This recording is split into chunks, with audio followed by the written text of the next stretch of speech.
Hi, I'm Lydia, and welcome to my presentation on the controversy and treatment of unaccompanied alien children. Let's take a look at the current immigration policy environment. The National Center for Youth Law and Center for Human Rights and Constitutional Law both claim that unaccompanied alien children have been detained for prolonged periods of time and that they've been illegally administered psychotropic medications without parental or legal guardian permission. The ORR, or the Office of Refugee Resettlement, unilaterally signs consent for the youth as if they have legal guardianship, which they do not, to administer these medications. 90% of children are wrongfully stepped up to higher security facility where chances of a prompt and legally due release vanish. There is no due process to appeal the decisions of the ORR, and the ORR unilaterally makes policies and decisions without notice or due process. Please note all this information comes from the court case Flores versus Sessions 2018. This is the memorandum in support of motion to enforce settlement.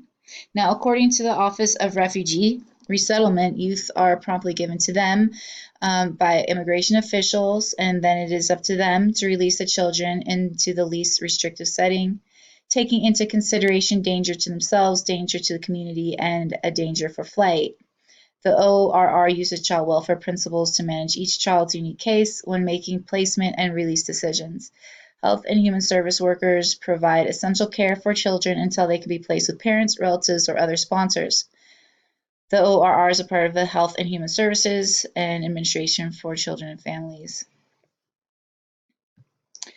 I'm curious about what the White House has to say about unaccompanied alien children, so I found their statement online, which says that all UAC must be promptly transferred to the Department of Health and Human Services for the reunification with sponsors in the interior of the United States.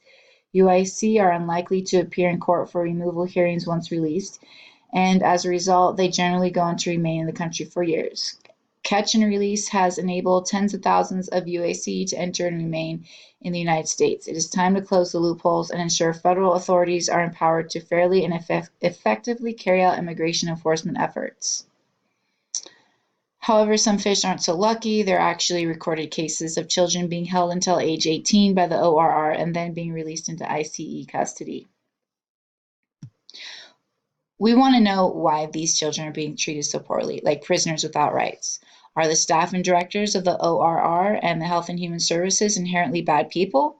This is a valid question as it goes against our values in the society to treat children the way they are being treated in this situation. To help us get closer to an answer, we can look at the attribution theory. There's two ways to attribute behavior according to this theory. The first one would be dispositional, where we attribute behavior to personal traits. The second would be situational, where we attribute behavior to the given situation. If we look at the Stanford prison experiment, we can see on a deeper level how a situation can affect someone's behavior. In this experiment, there's the prisoner role and the guard role. The individuals who are in the prisoner role were arrested in their own homes by real police officers, made to wear institutional clothing, frisked, and treated as though they were criminals. The result of these actions upon these individuals resulted in an immediate loss of identity. Some of the prisoners resigned without resistance, while others broke down emotionally, and still others rebelled. The guard role, it was interesting to see that these individuals quickly became cruel and dehumanizing towards the prisoners. They continued to have negative behaviors and moods throughout the experiment. An interesting point is that they were told the experiment was to study the participants in the prisoner role. Somehow, the situation of roles of prisoners and guards had an extreme effect on the behavior of the individuals in the experiment. Going deeper, another study is that will help us understand why the unaccompanied alien children are being treated so poorly would be to look at Stanley Milgram's behavioral study of obedience. It was also two roles, the role of the teacher and the role of student. However, the student was a confederate of the study, meaning that they were a secretively knowing participant in the experiment for the benefit of the study. The role of the teacher was a naive participant. They did not know that the student was not an ordinary study participant like themselves. Those individuals who participated in the teacher role were instructed to ask the student questions, and if the student got the answer wrong, they were instructed to administer an electrical shock to the student, increasing incrementally with each question. For reference, the student is referred to as the learner in Milgram's study. Okay. The photograph in the slide is from the 2015 movie called The Experimenter, which was about Stanley Milgram's study of obedience. The role of the experiment is a position of authority. The experimenter would give prompts to the teacher role if the participant had requested advice and about whether to continue administering shocks. Some of the prompts were, although the shocks may be painful, there's no permanent tissue damage, so please go on. Whether the learner likes it or not, you must go on until he has learned all the word pairs correctly, so please go on. And when you get to the bottom of the list, repeat it over again and continue giving shocks until the learner has learned all the pairs correctly. Interestingly, out of the 26 participants, only 9 eventually refused to continue shocking the learner. And this was only after the learner had pounded the wall in apparent pain and stopped answering the questions. So what does this tell us? What did Stanley Milgram discover? Stanley Milgram discovered that tendencies towards obedience are strong, and that even though participants have learned from a young age that hurting others is morally wrong, the tendency to obey is stronger, generally. There were a minority of participants who did stop administering the shocks. We also learned that because the participants' behaviors against their values and beliefs in this experiment, many participants became distraught, and one participant even had a seizure as a result of anxiety caused by behavior not in line with personal values and beliefs. Which brings us to Leon Festinger's theory of cognitive dissonance, one of my favorite social psychological theories. This theory states that people experience discomfort and tension when their actions don't align with their beliefs, values, thoughts, and emotions. People want to relieve the tension caused by this dissonance, so they either start to believe they are a bad person, which is a dispositional attribution, or they give credit to the situation and that it brought out some bad behavior on their part, a situational attribution. By personally attributing badness as a personality trait of themselves to explain their actions, they are changing their core belief about themselves. This makes them more vulnerable to techniques of persuasion, such as foot in the door, because after complying to an initial request to do some behavior that doesn't align with their values, they will more easily comply to more requests since their beliefs about themselves have already changed. Or to relieve the dissonance tension, an individual may use dispositional attribution about the victims. They can still believe they're good people by dehumanizing a victim. By dehumanizing a victim, it makes it easier to believe the victim does not deserve the same rights as they themselves enjoy, which is what I want to focus on in this case. Let's look and see how these theories tie in with the authority of the ORR and HHS. Again, the Office of Refugee Relocation and Health and Human Services. If we look at the dehumanizing behaviors towards unaccompanied alien children, we see how indeed this can relieve the cognitive dissonance of the staff where these children are being detained. Dehumanizing behaviors towards these children include waking them up in the middle of the night to step them up to higher security facilities and subsequently taking them to juvenile detainment or psychiatric facilities. These children are treated like prisoners, unable to leave, with limited time outside, only a bed, sink, and toilet in confinement, and being forced to wear institutional clothing. Additionally, children are being medicated against their will, which can have lasting effects like obesity and diabetes.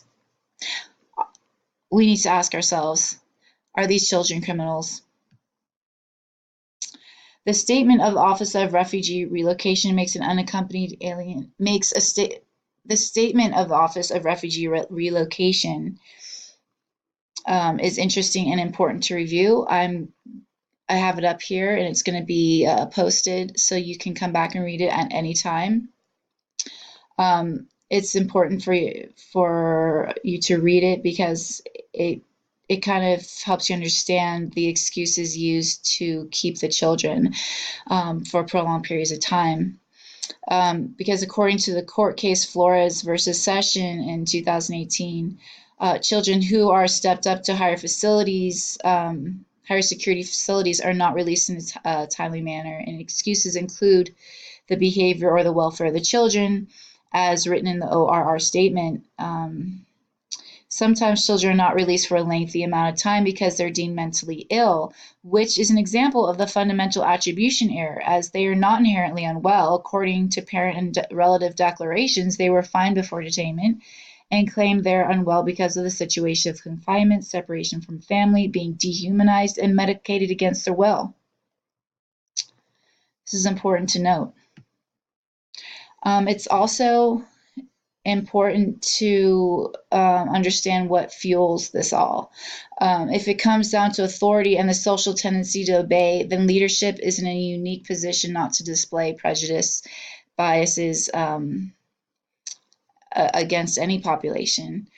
We see the authority of the leadership in our country, the White House itself, against what it deems a catch and release policy.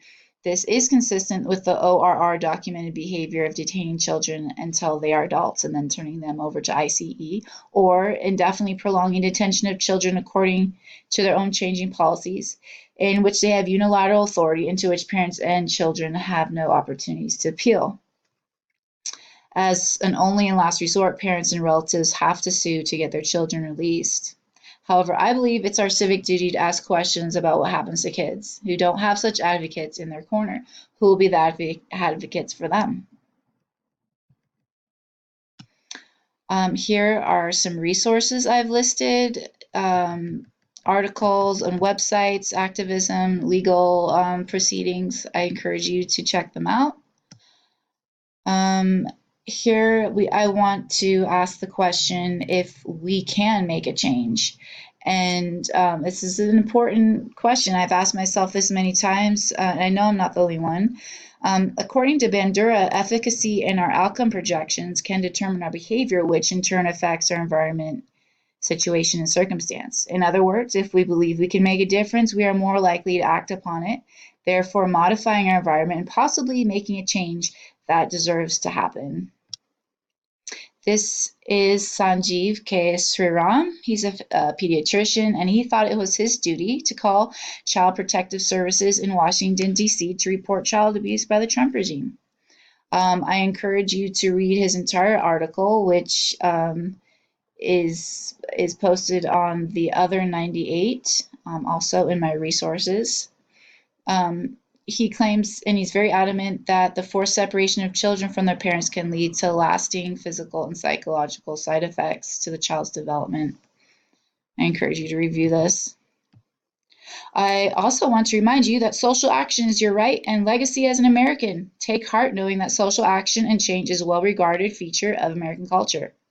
I also want to bring out how Dr. DeVito stated in his talk, Social Influences, that leaders believe themselves to be a part of the status quo, and that they didn't get there to be where they are as leaders by changing. So it's important to influence leaders subconsciously through either or both of these methods. Lead them to believe that the change was their own idea through implicit nudges or by explicitly using repetition of a constant message. Either way, let your voice be known through social action like protests and influencing the media. And as social psychologists, we can affect social change through the intricacies of applying and understanding things in terms of social psychology theory. Thank you, and I hope you check out the resources, some of which are excellent videos to watch. Thank you. Have a great night.